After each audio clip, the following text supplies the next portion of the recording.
Hi everyone, it's Sonia McDonald here, and thank you for joining today's live. I'm really excited about talking about everything to do with confidence, courage, fear, failure, with a little bit of neuroscience.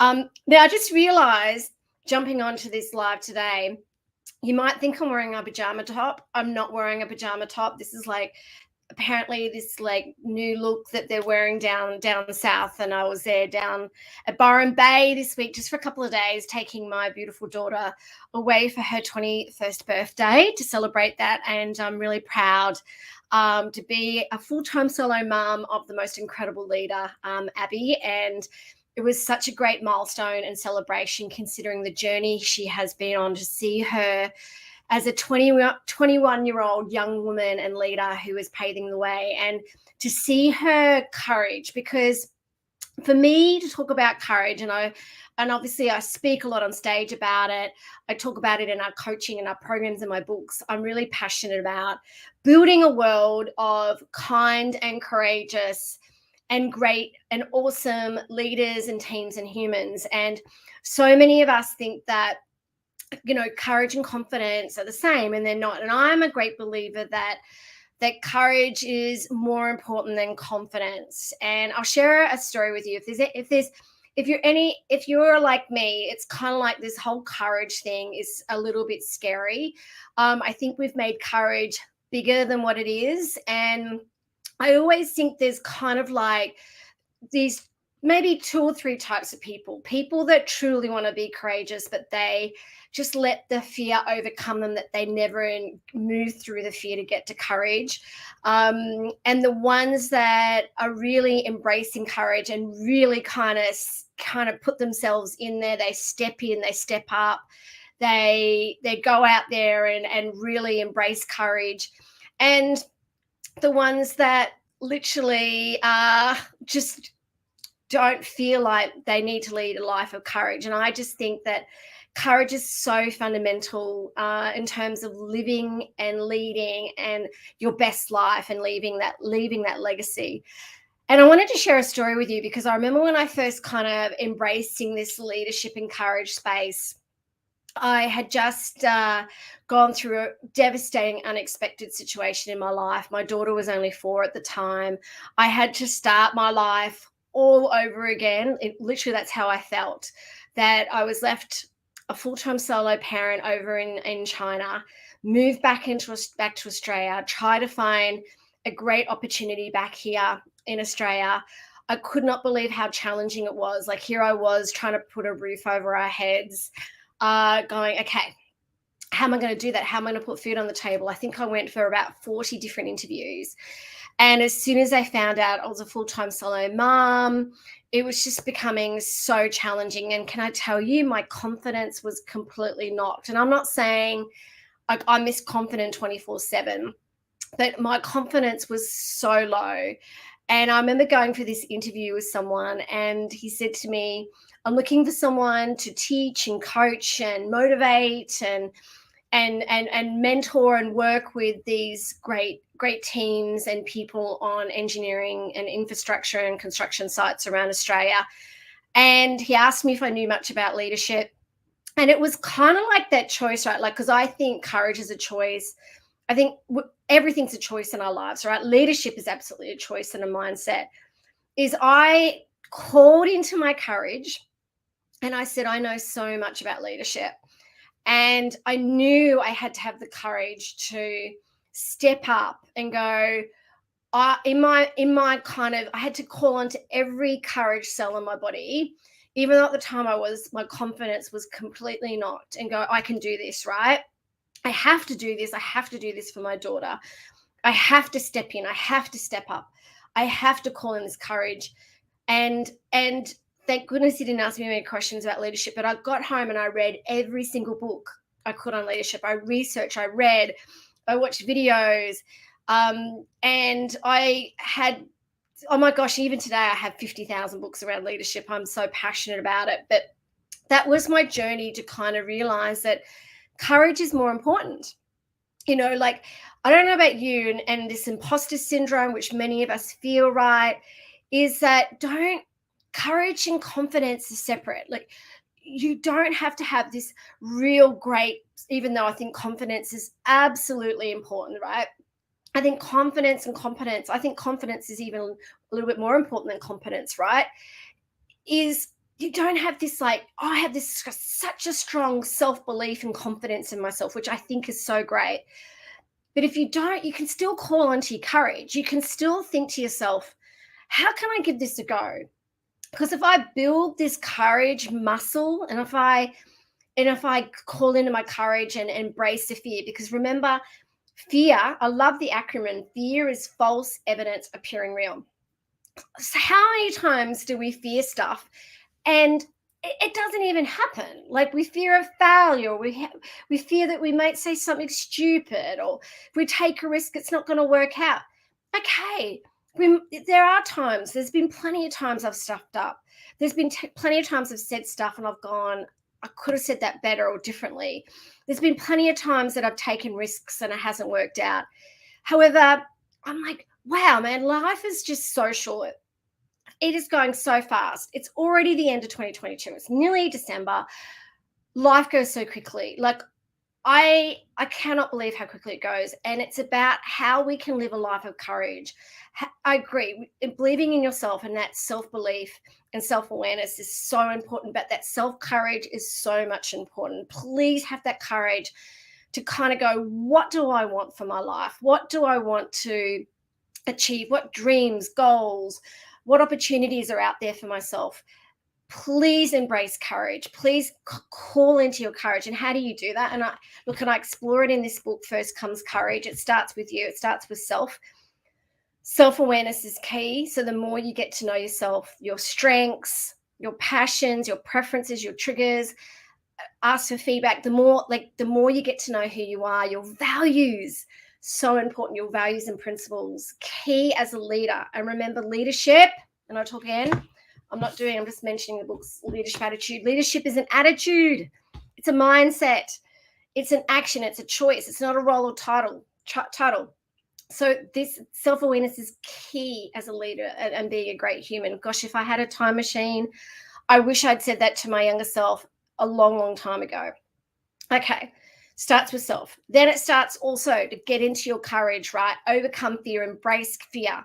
Okay, because courage isn't the absence of fear, it's a mastery of fear. It's just on the other side. And if you fear it, you know what? Like I speak a lot around the globe on stage. Do you not think I still get scared? I absolutely still get scared. But the thing is, I know if I get scared, I use that as adrenaline. I use it as fuel. I use it as, you know what? If I'm scared, it means I really care, right? And I count to 5. Mel Robbins talks about this. It's a great neuroscience technique, right? Here's the brain. When I get scared, when I have these feelings, my limbic system, I can feel it. I can feel the chemicals. I can feel the adrenaline. I count to 5 because I don't let my limbic system overrun my prefrontal cortex. I don't let the fear or me being completely petrified or me going, I can't do it, and ruminating. And I go 1, 2, 3, and I flip it. The prefrontal cortex goes, logical brain, conscious brain, you've got this. It overshadows, it over kind of count to 5, right? Because when you count to 5, you have to use this part of the brain. Little bit of neuroscience tip there. The other neuroscience tip, attention goes, energy flows, reticular activating system. You set your RAS. I prime my brain each and every day. I prime it around leadership. I prime it around courage. I prime it around focusing on being the best person I can be and what I stand for. And that takes courage. Okay, so I talk about the courage compass. I think in everything in terms of courage, this courage compass model I've developed is really important because it does start with self. It starts with you because you've got this. All I can say is if I can do this, you can absolutely do this. I say that to everyone. I was like, if I can do this, you can do this. Imagine, like honestly, imagine a world. Imagine your life if you lived it with courage. Imagine if you called into that courage, imagine how different your life would be, right? And if you embrace the fear, embrace the suck, embrace the failings, embrace the stuff ups, embrace the things that don't show out and turn out and go, what did I learn from that? It's just going to make me bigger and braver and stronger. And that's really important, is kindness. Number one thing that I talk about in my courage compass is kindness. Kindness is so important because when we're kind, when we're calling into the courage and we're kind, it's kind of like you're accepting you're human. You're accepting that you're not a superhero, that you're a human being doing the best you can, that self-kindness is key, that when you do actually even though it's remotely could happen that you do stuff up or fail, or things don't turn out what you expected, it's like, okay, what can I learn from that? What do I need to take away from that? What could I do better or differently next time? I'm going to be self-kind because I was brave and I was courageous, and I'm really proud of myself. And well done you for being so courageous. When you're kind and you practice that self-kindness, it totally helps you build that more of that courage muscle. Okay, second of my courage compass. I love the compass because the compass is kind of like directs you, right? And I always call onto my courage compass, my leadership compass, is purpose. Why do you do what you do? Now, this is a big one, and I know it's really challenging for people. You know what? And it's like when I think about, I shared the story around my daughter turning 21. Like, that was my most important and my most, like, in terms of leadership, the proudest I've ever been in my life is bringing up my daughter to the beautiful woman an amazing woman she is today. Part of that's my purpose to make a difference, to be the best mum I can be, to be the courage crusader, to be the best CEO, be the best coach, be the best speaker. For my purpose is to build a world of more great humans and leaders, to build more courage, to build more kindness, to build more leaders. Don't you think we need a world of more courage and more leadership? Imagine that world, right? And that's the world that I want for us. And I think it's like, we don't make these things bigger than what they are. Don't make courage and leadership bigger than what they are. It's the small acts of courage and leadership that can make a huge difference. So remember that. Okay, so kindness, purpose, impact. I've kind of given you a bit of a lead in around that, like impact. That's leadership. Leadership's about making a difference. It's about that ripple effect. It's about the small acts and words and choices of courage and kindness that we can make a difference to each other and to everyone. So if you make courage a choice, watch. I promise you, watch your world transform. Watch your life transform if you make courage a choice. Because if you think about the impact, your difference you're making, it makes a huge difference. And it was interesting. I posted something recently. I talk a lot about growth mindset, and I love growth mindset, right? That mindset that, we're always learning and growing. It's so powerful if you are always learning and growing. I can tell you right now, and always evolving, is this benefit mindset. And it's really taken off on social media, even though I didn't come up with the model. I thought that was really great around that benefit mindset, that impact mindset, how you can better benefit others, how you can serve others. Do some research if you want some information around benefit or growth mindset. Look up Carol Dressworth's work. Look up Angela Duckworth's work. I reference them in my books as well. Angela's book on grit and perseverance is amazing around what makes people successful. Is resilience. That's number 4. So I've talked about kindness, purpose, impact. So how you can make a difference. Significance to each other is a big one for me around success means significance. So impact. Finally, it's resilience. Resilience, perseverance, grit. Resilience is a muscle. You can absolutely learn how to be more resilient. Understand what your triggers are. Understand those events that you need, all those things that you need to be more resilient around. Like example, I really did not like failing. Like ever since I was, I think 12, I had these panic attacks when I used to fail. And honestly, it was really debilitating, even though I was really great at school and people saw me as intelligent and smart at school, and that's how I got my self-worth. I attached that if I didn't get A's in my exams, I didn't have self-worth. So this kind of seesaw of self-worth and success and failure, and if I didn't succeed, therefore my self-worth wasn't good, and I wasn't good enough. It's like I really need to let go with that, and I really need to work through that, right? And I had to build up that resilience around it and kind of embrace failing now, like, and I do now.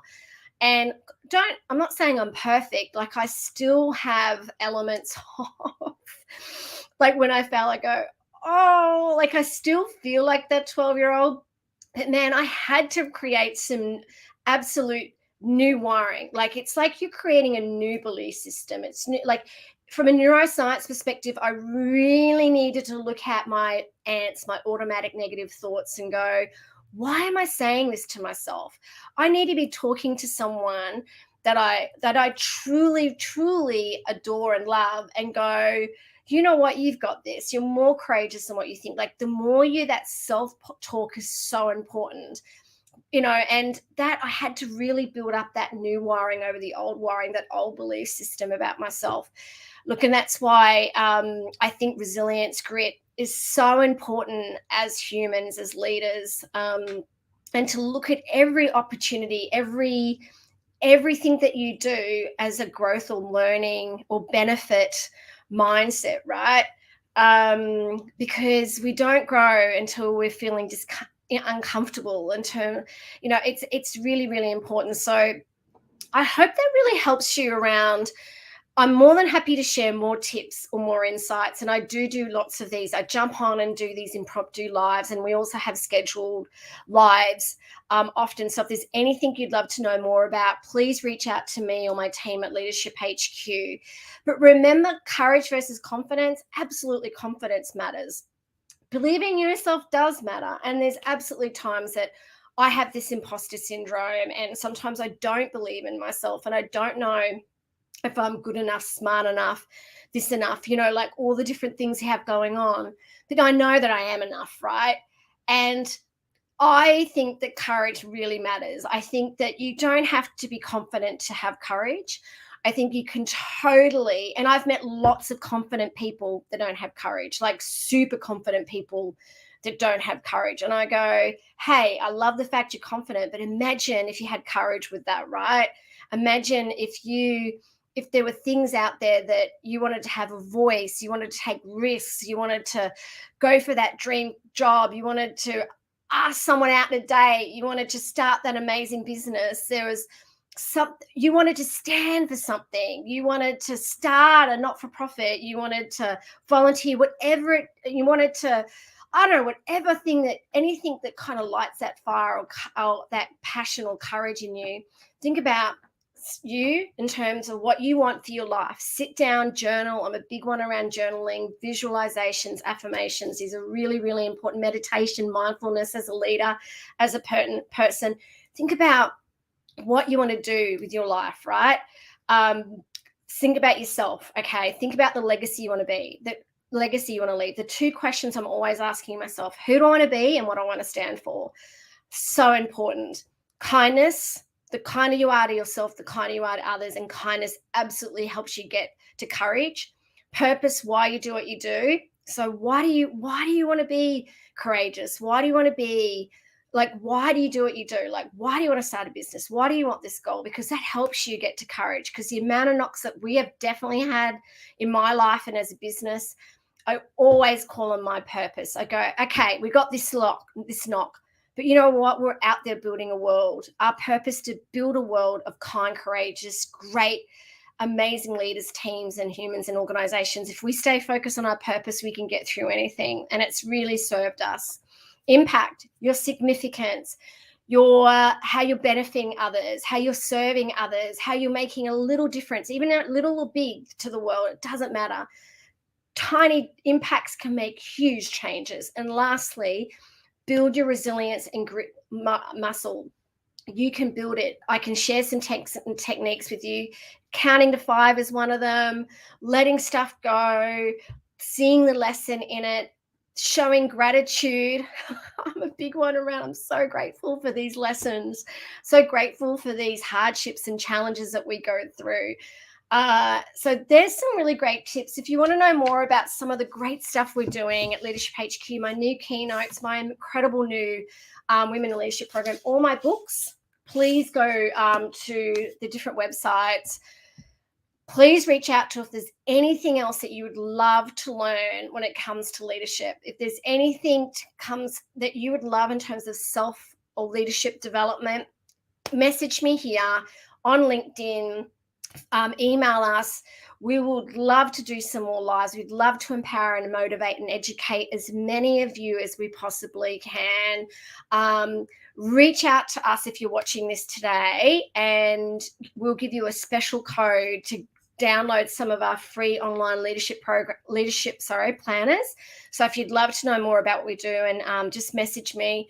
But thank you so much. Remember to always stay kind and courageous.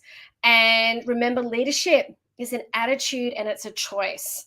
And if we imagine a world, if I can do it, you can do it. I know if you can, and I think there's always two types of people that want to have that growth mindset and want to serve others and want to be great leaders, or those that kind of go, I don't know, I don't think I can do it. I've got a fixed mindset and it's not really that important. I don't know. You choose. You get to choose. What type of person do you want to be? Kind, courageous, and a great leader? Or do you want to be someone who goes, you know what? I can't do it. I don't want to do it. It's up to you. I'm not judging either one. It's up to you. There's two types of people, but there's also the type of person that really, really wants to be a great leader and be courageous. So embrace it and start thinking about how you can do it through what I've spoken about today. Anyway, thank you. Always stay kind and courageous. And remember, if we can get you having that leadership mindset and focus, attention goes, energy flows. And imagine your life where you have your energy and attention goes to courage and leadership. Thank you.